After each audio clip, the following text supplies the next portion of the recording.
much easier than if one was playing soccer and one was doing gymnastics. And it was just, it's a cute little number, et cetera, et cetera. And the audience erupted when he danced. And just seeing that, you can see it at a young age. And I think parents recognize it. Like when you were sitting there and you watched that happen. I mean, it was just one of those things where we knew automatically that there was Mm-hmm. something different about it.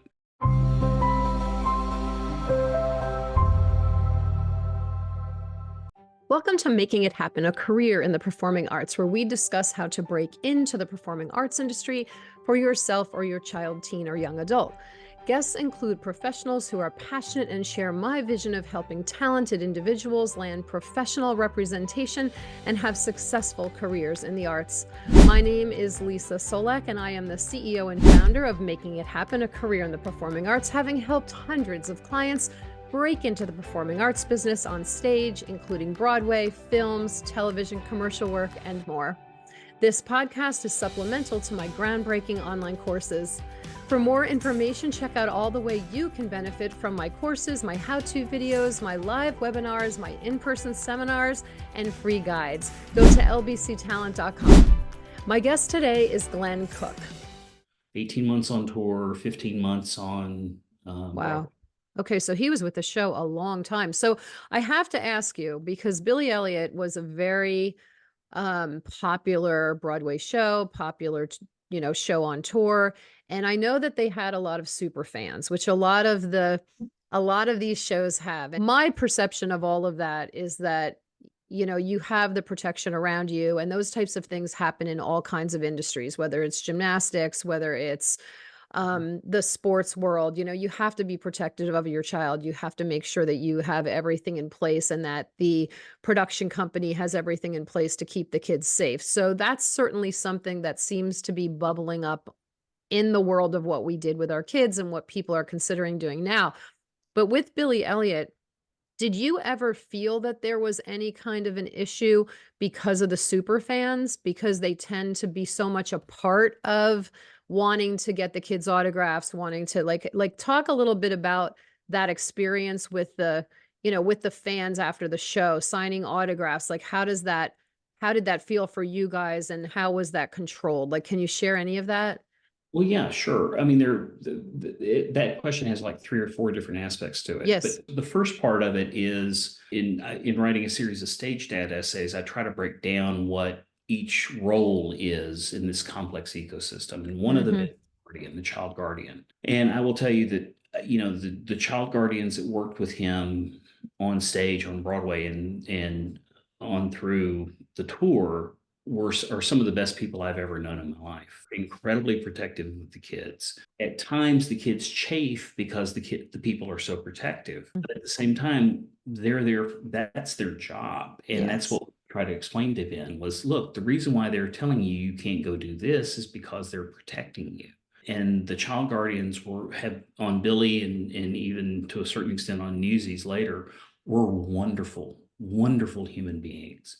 Bobby Wilson is the dean of the child guardians in many respects, and Vanessa Brown, who I interviewed. They're fantastic people. I mean, that we still maintain contact with to this day. And Todd Montgomery, I can give you a list of people from 12 years ago I haven't seen in a decade, but I can still remember their names, their faces, etc. That's one aspect of it. So you need to know that when you're on stage, at least, maybe not on a TV set. I don't have that much experience with him being a minor on a TV set. When you're on stage, you are very well protected, and they have to go with you until you go on stage. They have to be there and greet you once you come off stage.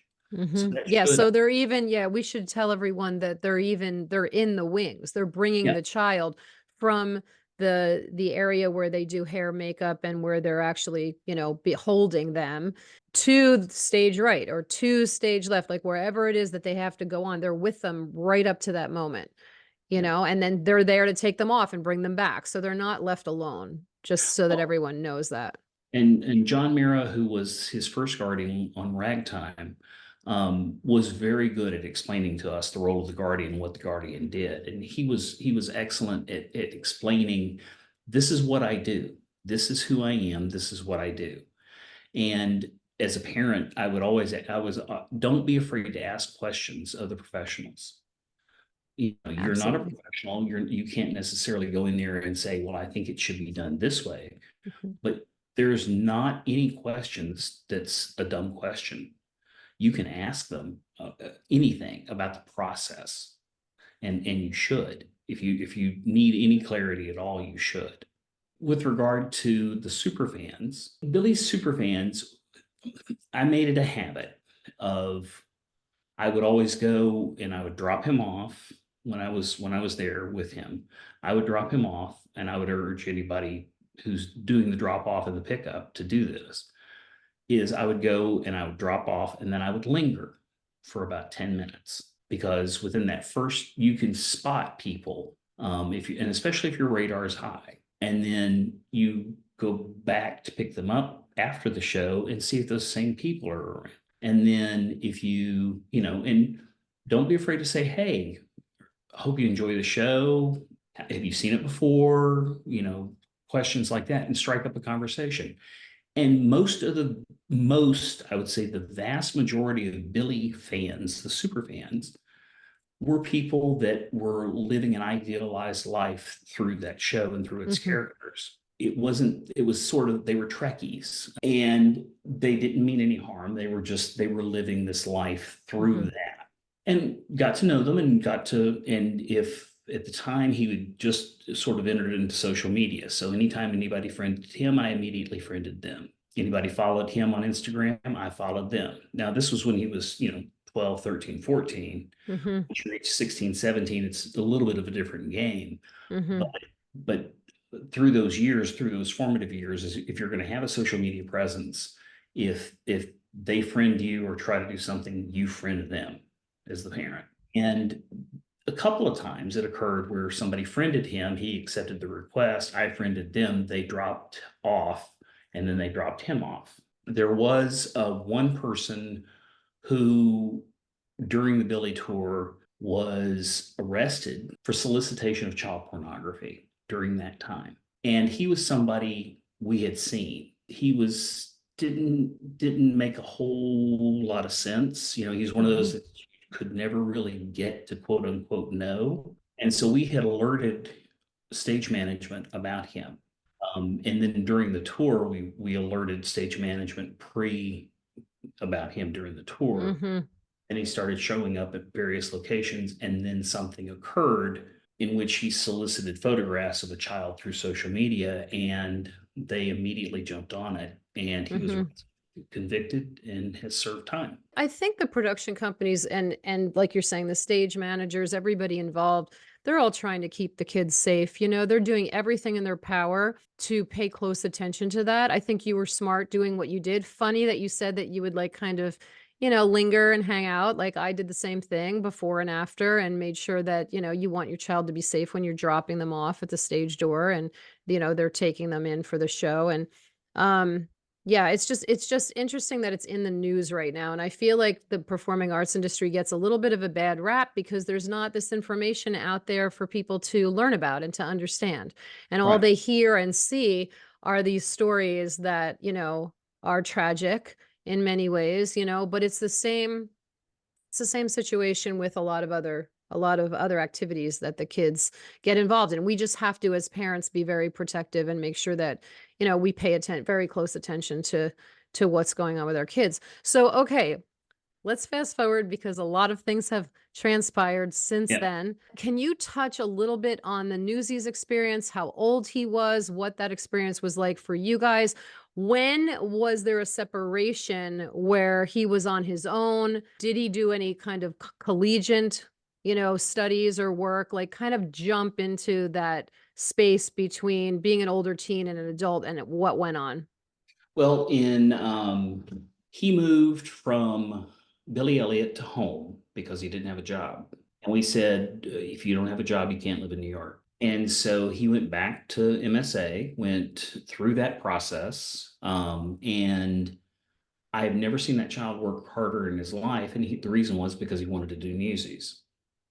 And so toward the end of his sophomore year in high school, he auditioned and auditioned and auditioned and got into the national tour, and he was Okay. 16. He along with the two small boys were the only ones underage. And so he then went and did the Newsies tour for 18 months. And we were fortunate because his guardian, not his guardian, but his tutor on Billy Elliot, the Billy Elliot tour, who's become a wonderful family friend, Bernadette Jasinski, agreed to go on tour as the guardian slash tutor for the Newsies tour. Can you touch a little bit for people who don't know about the schooling, the rules involved with that, and a little bit about on-location education, like whatever your experience was? Just touch on it so that they understand, because you're saying the tutor, and it was a perfect segue. Well, the tutor, so in terms of education, in rehearsals for a Broadway show or when you're in rehearsals for something, you're provided with a tutor who is required to provide you with a minimum of 4 hours a day or 15 hours a week of education training so that you can continue that. Most public schools in the area they're okay with you doing it for a local production. They may or may not be, and that's something you have to be upfront with your principals and your staff about from the very beginning. You will have varying degrees of acceptance or receptiveness to it. The first couple of shows Ben did, they were fine, and then as things got more complex, they became less fine. And so when he went out on tour with Billy Elliot, he had gone to PPAS, Professional Performing Arts School in New York City, during ragtime in the Broadway run. And then on tour, we had to come up with some alternatives. And one of those alternatives was to go online. And so we used Laurel Springs, Yeah, the and different distance learning programs that they have. which was a distance learning program. And when you're on tour, the show is required by equity rules and by production contracts to provide tutoring to students for up to 15 hours a week, or it's 15 hours a week minimum. They're required to have an on location person teaching. And I think it's a 1 to 10 or 11, 12 ratio for one I think teacher. you're about right. Yeah. And Billy, because it was One such a to big 12. show, had actually had two tutors, but Bernadette was one of them. And we became very good friends very early on because we wanted to make sure that our kid who didn't really care about academics was still caring enough about academics to graduate. So, but the tutor is there who can provide you with hands-on instruction and support.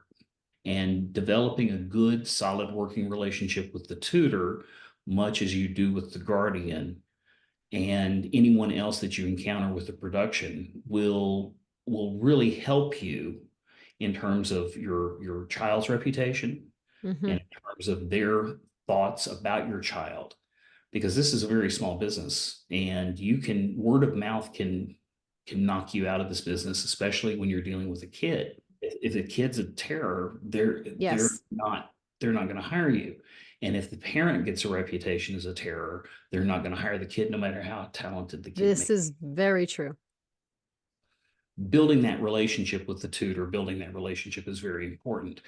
And it's also important for the tutor to know, and fortunately, many of them work with On Location Education, which is a company that is specifically designed for this type of work. And you can talk to people with them, and they're very, very helpful, and they're very, very kind in terms of being able to work with. But again, a lot of this for the parent is establishing relationships and developing relationships, good adult relationships with the adults that are in the room. Yeah, I totally agree with you. It makes all the difference in the world. It makes all the difference for how your child, their overall experience is going to be as well. The lines of communication have to be there almost daily. Yeah. Was my experience. Yeah.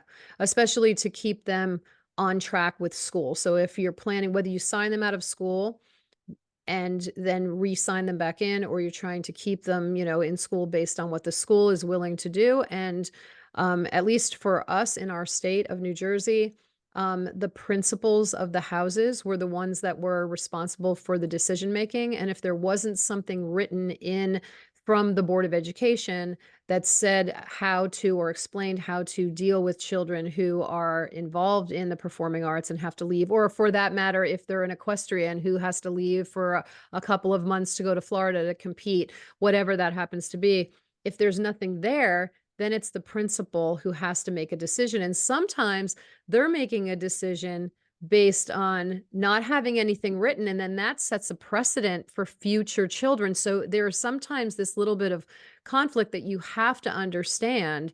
And then that decision that you make, whether you're going to pull them out and put them back in when they're done with the show, or whether you're going to try to keep everything moving forward, you have to be on top of the material as well, which I think a lot of parents, even who get involved with their kids, don't realize that you do have to help to feed the information that the child needs to be like whatever the subject matter is, like what they need to work on that day. Like you do have to provide that for the on location teacher or for the guardian slash tutor so that they know what it is that your child's doing. They are not going to be the teacher like in your public school who comes in with the work and then presents the information to all the children who are learning that subject for that day. It's all very individualized. Did you find that you were providing the information? Actually, it became easier for us when he did go on tour because Mm-hmm. On Location they had a relationship with Laurel Springs. Laurel Springs, Mm-hmm. the mechanics of that were easier. Much easier. Yes, I I totally agree. I cannot recommend to anybody. I think it is a mistake.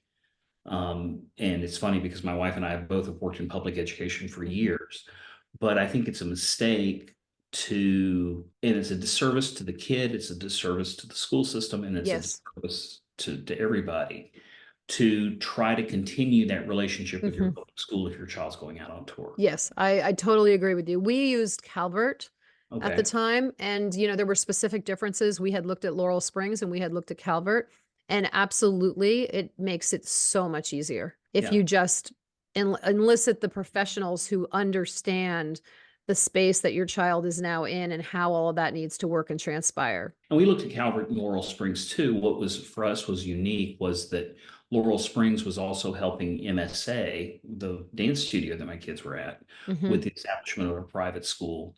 mhm. And because they were doing that, we were able to funnel it through Oh, Metropolitan. that's exciting. Yeah. And so it gave us a local contact in addition to the regular contact. How nice is that? That was a godsend for us Mhm. So he was on tour with Newsies. for 18 months.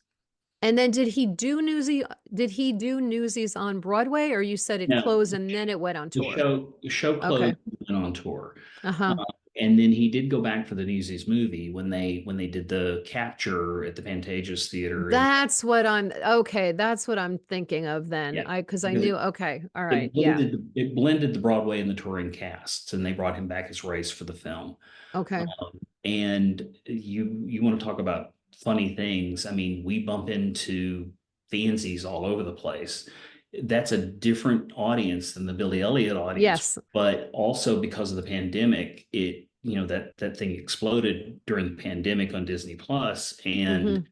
in fact, last night I was at a grocery store and a ninth grade girl walked up to me and asked me, "Are you Ben Cook's father?" Yeah. And I was like, okay, she must be a Newsies fan. And of course she was, but Hmm. had followed us. And so, I mean, you get fan groups are all different. And it was a great experience for him. And then during that period, he turned 18. He was, for the most part, emancipated, even though he wasn't emancipated legally. He was doing a lot more on his own at 17, because he turned 17 shortly after Newsies opened. His 17th year, he was very independent. We had a guardian and we had somebody who was checking in on him. But he was very independent. But of course, by this time, he'd been in the business for half his life. He knew how that worked. We were very fortunate that he was able to do that show, still technically being a minor.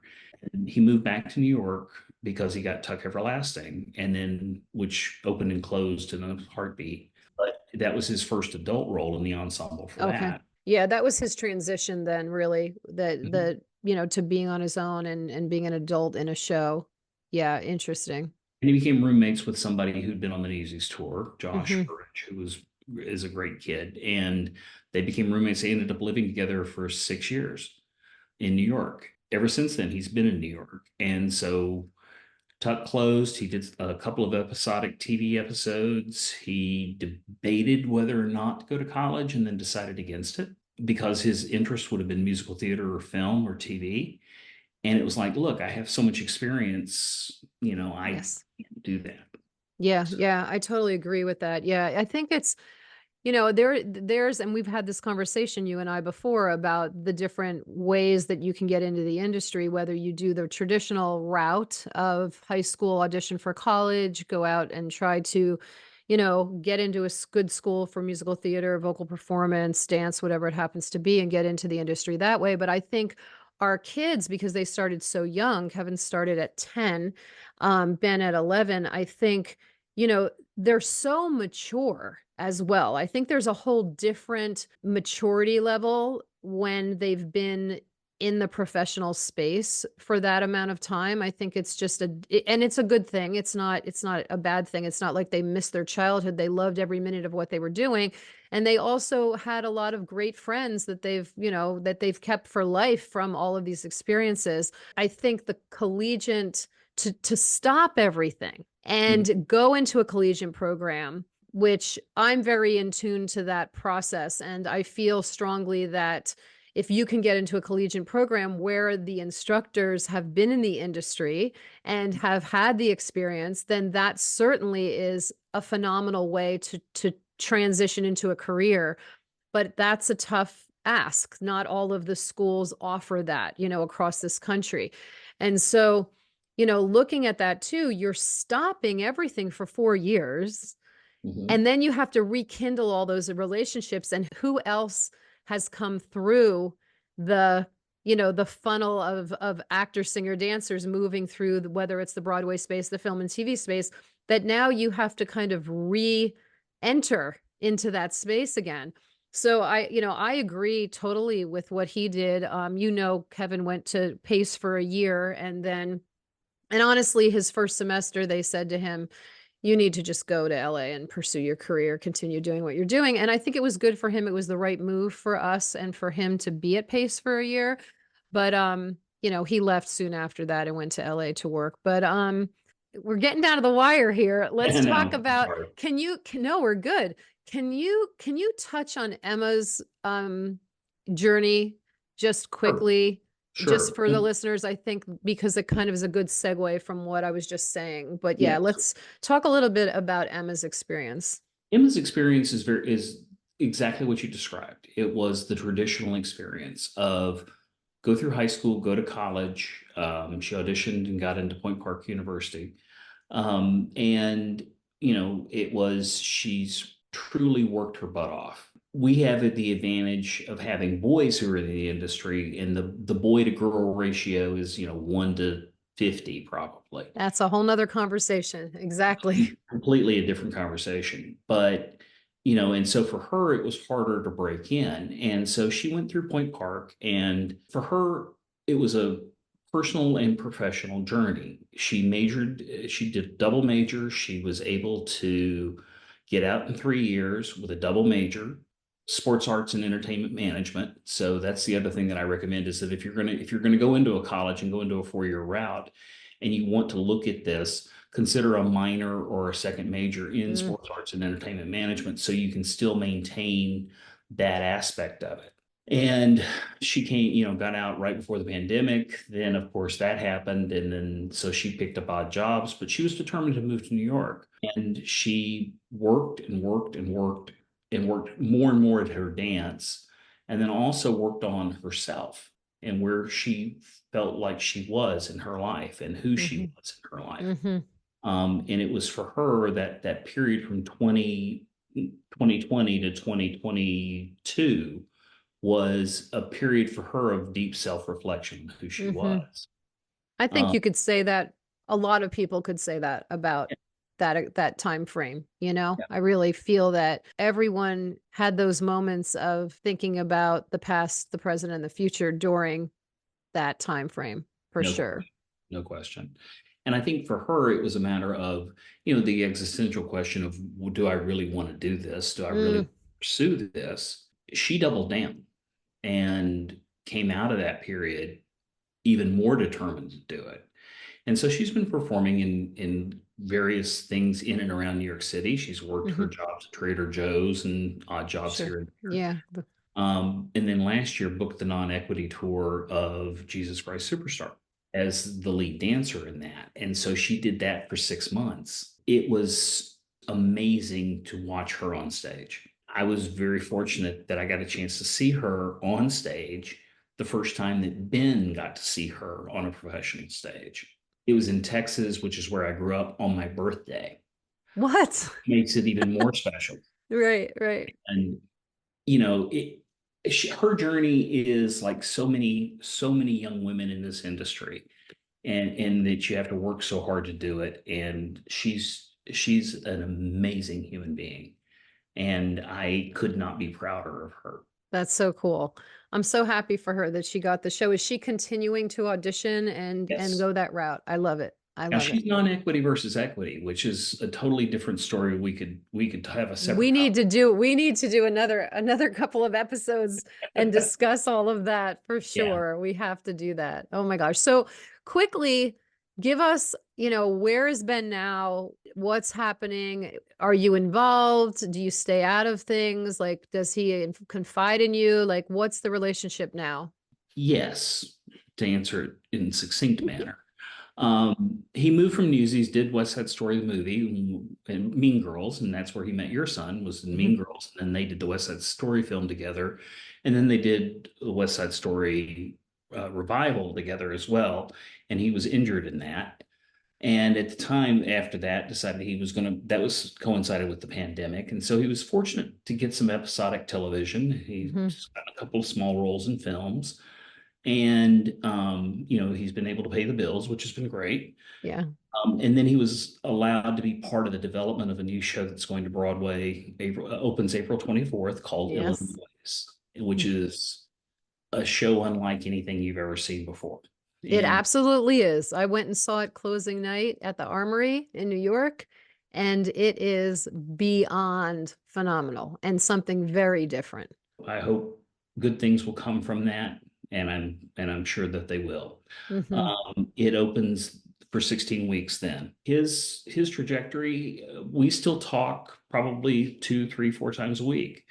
And whenever there's professional advice, or when he wants another ear that's an adult ear that's invested in him, he asks for it. Yes. His journey was not easy on his siblings. What's been good over time is that as they've developed relationships as adults, they've purged that, and they are very close. And I, as a parent, I couldn't ask for anything more. I totally agree. And I think, I've got two kids in the industry now, and there was a different focus for my son, Kurt. He's presently in The Great Gatsby on Broadway with opening night coming soon as well. Yeah, it's an interesting journey with siblings, and I think it's something that you have to be a special kind of a parent to be able to navigate that appropriately and make sure that things go well at home as they're going, in the business with a child. And you have to, I think both you and your wife being educators, as myself and my husband are, I think that helps a lot. Yeah, because we're used to dealing with a lot of children, teenagers, wherever you are in that space. So I really think you guys did a phenomenal job with navigating all of this. I think we can definitely get on another call and do another episode at some point. I would love to, because there's so many other areas. But I'd love for you to touch on your writing and where people can find you and can read your stories and connect with you, and also where they can find Ben on socials and Emma. Do you have that information you could share? Sure. It's glencook.substack.com, and it's two N's on the Glen. Or you can also search for it under Our Reality Show. And I write in there about 1,000 different topics, and I'm also a photographer. But one of the tabs in particular that you might want to look at is Stage Dad, which is a series of columns and essays that I did over the course of, and continue to do when something major warrants, but really is looking at what it's like to be a parent in this space of raising a kid. And there are Q&As and interviews with various people throughout the section, in all the different roles. And that's something that I think that as I said earlier, there's a complex ecosystem involved in that. So Hmm. search for our reality show or go to Glenn Cook, two N's on the Glenn, no E on the Cook, .substack.com and subscribe. Yes, the stage dad stories, and they're amazing. And I love your style of writing. And I think if you're a parent considering this, or you're a parent that is in it right now, it's wonderful. They're short, they're not very long. They're fairly short and easy to read, and they are going to make you feel good, and they're going to make you learn a lot and give you a lot of information about what what Glenn went through and all of these different experiences he had. And I really suggest that, you check him out. Thank you. Thank you very much. And if you want to follow Ben on social media, it's on Instagram at Ben Tyler Cook. And then Emma is Emu Fun Size, which is EMUFUNSIZE. And the reason for that is because even though Emma's only 5'2", they said, "Well, are you short?" And she says, "No, I'm fun sized." So that's the reason for her handle. I love that. I love that. All right. Well, I hope to see you at the Illinois opening. Or, if you're going to be in town, are you going to be in town for the Illinois Yeah, opening? I'm coming up on the 23rd, and then I'll be leaving on the 24th, shortly after it, because it's a matinee opening, which is unusual for Broadway. Mm-hmm. And I'm going to be going home shortly after. But hope to see you, and Yeah. not hope to reconnect on another conversation. Yeah, I love it. Thank you so much, Glenn. This has been great. Thank you.